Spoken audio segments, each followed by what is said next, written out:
sebenarnya Sumatera Barat ini dalam bahasa yang lain, dalam tanda kutip nih Pak, ini anak emas kolonial ini. Oh iya? Iya, karena kalau kita lihat ya,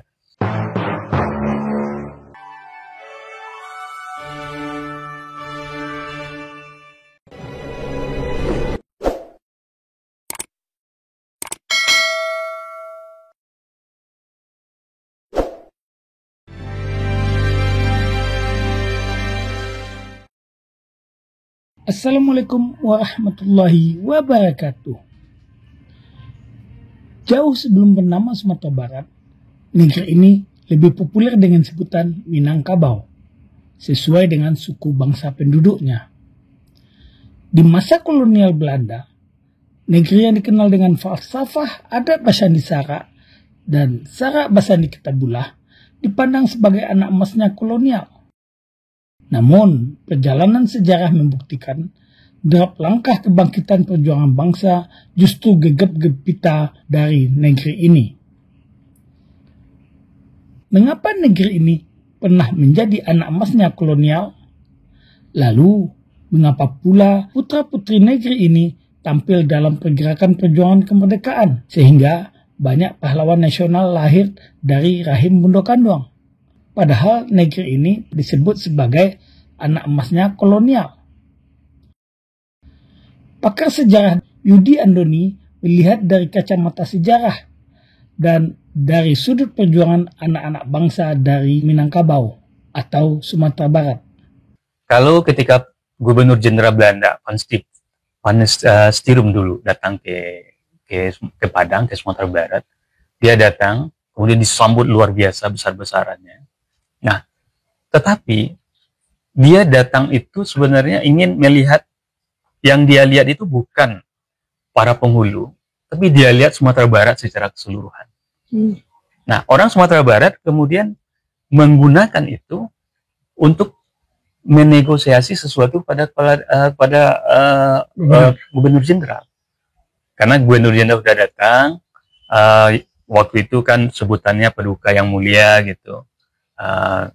Sudah datang memperhatikan kami di Sumatera Barat, kami orang Sumatera Barat perlu ini. Nah, orang tidak berbicara pada tataran individu ketika itu. Orang bicara pada tataran mereka secara keseluruhan.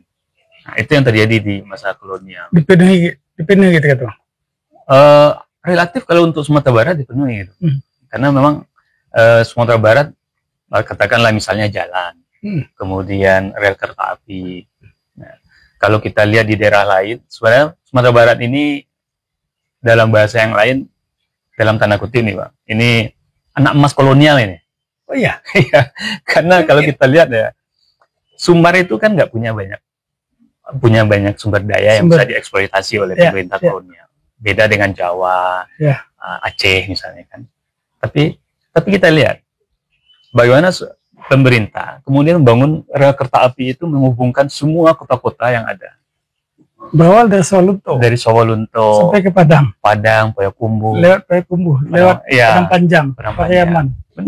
Ya, padahal kita lihat biaya pembangunannya itu luar biasa besarnya. Dan tidak tercukupi sebenarnya dengan monopoli kopi di daerah pedalaman untuk kemudian dikirim. Enggak. Tapi batu bara, ya. Tapi batu bara sendiri kan dinikmati oleh pemerintah kolonial kan nggak terlalu lama. Dengan setelah itu Indonesia mulai masuk ke era Perang Dunia Kedua kan, tahun 42.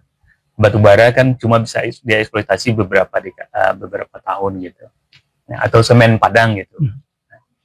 Tapi biaya yang dikeluarkan oleh pemerintah kolonial untuk membangun infrastruktur di Sumatera Barat itu lebih besar. Dan tidak hanya jalan, sekolah Bang. Sekolah.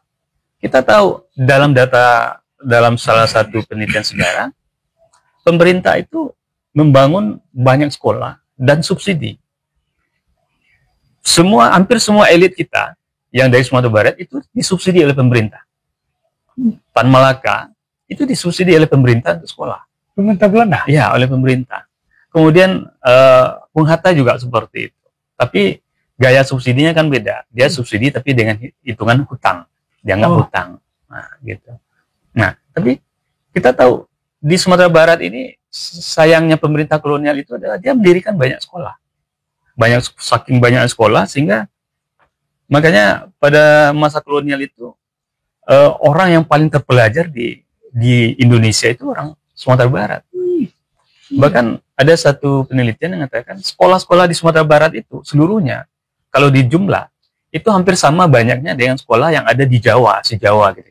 Se-Jawa di masa itu. Di masa itu. Nah, jadi begitu senangnya pemerintah kolonial dengan masyarakat Sumatera Barat ketika itu. Apa alasan kira-kira Bang? Gitu. Kenapa bisa seperti itu? Saya pikir kolonial itu meskipun mereka apa ya eksploitatif, segregatif gitu Bang. Tapi mereka masih punya yang namanya nuansa intelektual. Mereka yakin sekali kalau orang-orang cerdas itu tidak dimanfaatkan secara baik, justru akan menjadi bumerang bagi mereka. Nah, mereka tahu ketika akhir abad 19 itu pemerintah kolonial udah mulai bangun sekolah-sekolah nagari, sekolah rakyat, itu kan mendatangkan banyak sekali kaum-kaum intelektual baru di Sumatera Barat. Kalau ini tidak dikelola, ini dia bisa jadi bom waktu, sehingga kemudian daerah-daerah yang lain itu akan bangkit melawan mereka kembali. Tapi dalam prakteknya kan tetap saja bahwa orang-orang Sumatera Barat yang kuat-kuat, cerdas-cerdas, punya intelektual itu yang menjadi motor di pergerakan. Benar. Nah, ini yang masalahnya. Orang kolonial meskipun punya sense intelektual yang kuat, tapi mereka kan juga jangan lupa mereka juga kolonial. Dalam artian mereka tidak mau, kalau bahasa Pak Mes di KZ almarhum, beliau bilang orang Belanda itu orang yang ceki, pelit. Dia tahu persis bahwa kaum intelektual ini butuh panggung, butuh pekerjaan. Tapi mereka nggak mau kasih itu. Kita tahu bahwa para tokoh-tokoh pergerakan nasional kita itu kemudian anti kolonial karena mereka nggak dapat ruang, nggak dapat nggak dapat pekerjaan dalam suasana kolonial yang seperti itu. Tidak dapat atau memang mereka yang tidak mau? Saya pikir kita jujur juga sebenarnya, harus jujur juga. Ya. Nggak dapat sebenarnya. Nggak dapat. Ya. Ada, kita lihat misalnya, mohon maaf ini, dalam sejarah Tan Malaka misalnya, kita kasih contoh lah Tan Malaka. Tan Malaka itu kan habis-habisan mau jadi kepala sekolah, guru kepala ketika itu. Tapi karena dia sakit segala macam, akhirnya nggak lulus dia. Karena dia tahu menjadi guru kepala, ketika dia balik ke Sumatera Barat jadi guru, dia gajinya akan besar, dia akan dapat prestise dan yang lain. Tapi sejarah kan berbeda cerita.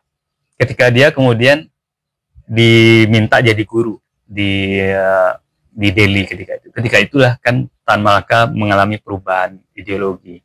Dia mulai merasakan kepedihan rakyat, dia mulai merasakan tekanan dari kolonialnya sesungguhnya. Nah, ketika dia ada di Belanda, dia kan tidak mengalami proses itu. Di sanalah dia kemudian menemukan nasionalismenya, rasa cinta di Delhi.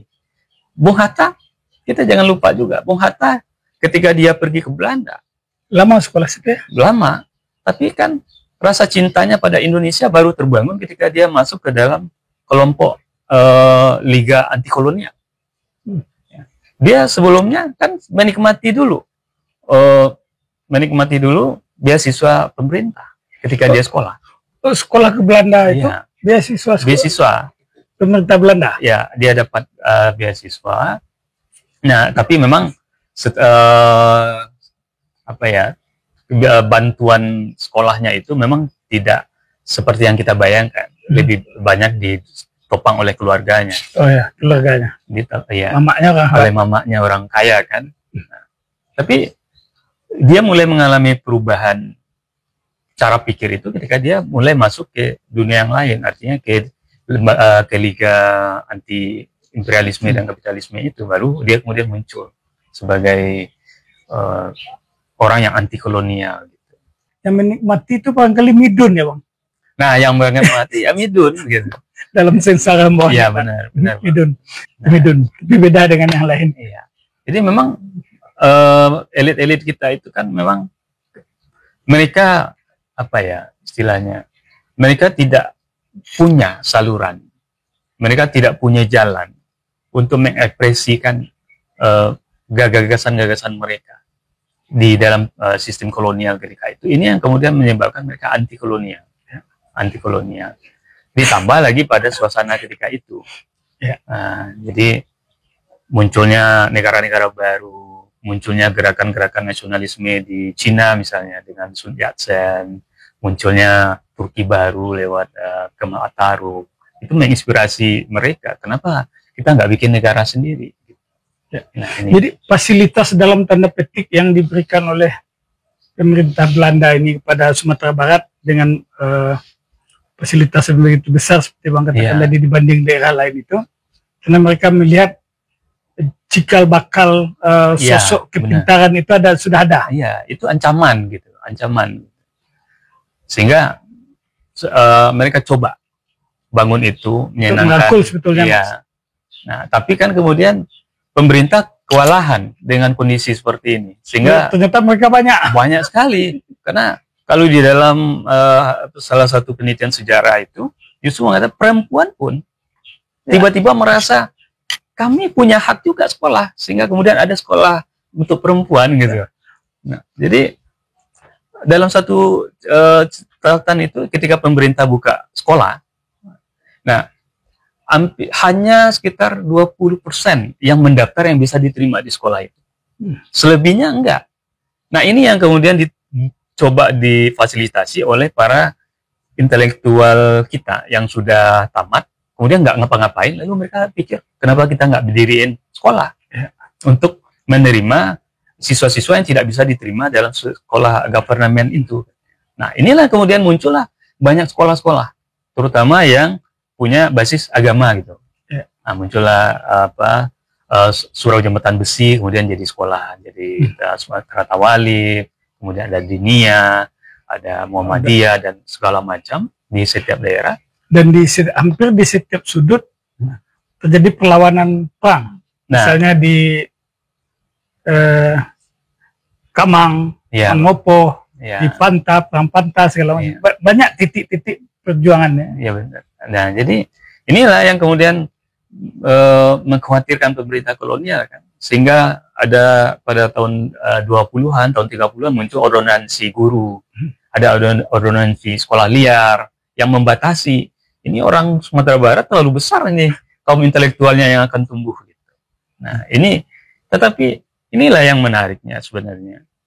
Bahwa tradisi intelektual kita di Indonesia itu memang dibangun di sini, di Sumatera Barat. Bukan kita ingin mengatakan chauvinistik, tapi itu yang terjadi sebenarnya. Nah, gagasan-gagasan inilah orang-orang Sumatera Barat, artinya tradisi intelektual kita, kalau kita balik lagi cerita awal itu, Bang. Tradisi intelektual kita itu memang ingin membangun sebuah sistem. Indonesia ini memang sebuah sistem.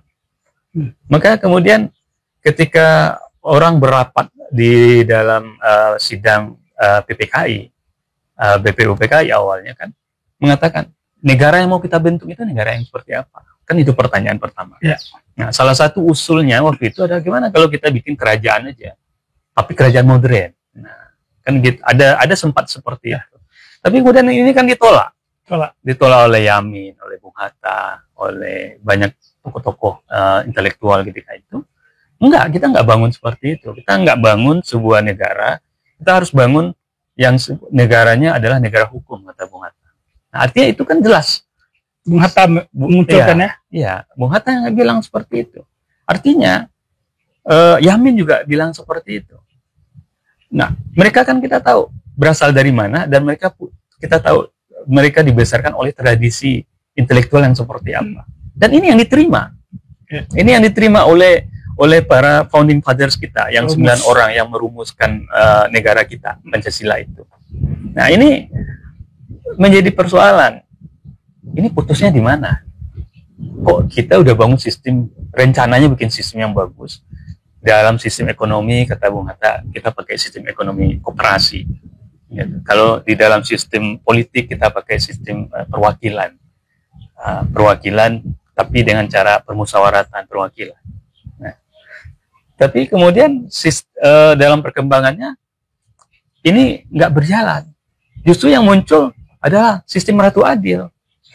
Karena dalam perdebatan dalam dunia intelektual Indonesia pada periode-periode awal itu, antara demokrasi, Islam demokrasi, itu muncul juga wacana tentang ratu adil, Bang. Wacana ratu adil itu juga mempengaruhi cara berpikir para elit-elit kita, yang itu dibangun oleh kelompok Serikat Islam lewat Cokro Aminoto ketika itu. Nah, bagaimana Serikat Islam kemudian para masa-masa mereka melihat Cokro ini sebagai ratu adil. Dan jangan lupa ada Soekarno yang jadi muridnya ketika itu. Nah, ini akarnya. Nah, jadi ada sebenarnya di dalam sejarah negara kita, di dalam tradisi elit dan tradisi intelektual kita, pertarungan antara gagasan tentang demokrasi yang mengusung sistem modern dengan gagasan tentang ratu adil yang mengagungkan kultus dan kebaikan pribadi. Sampai jumpa.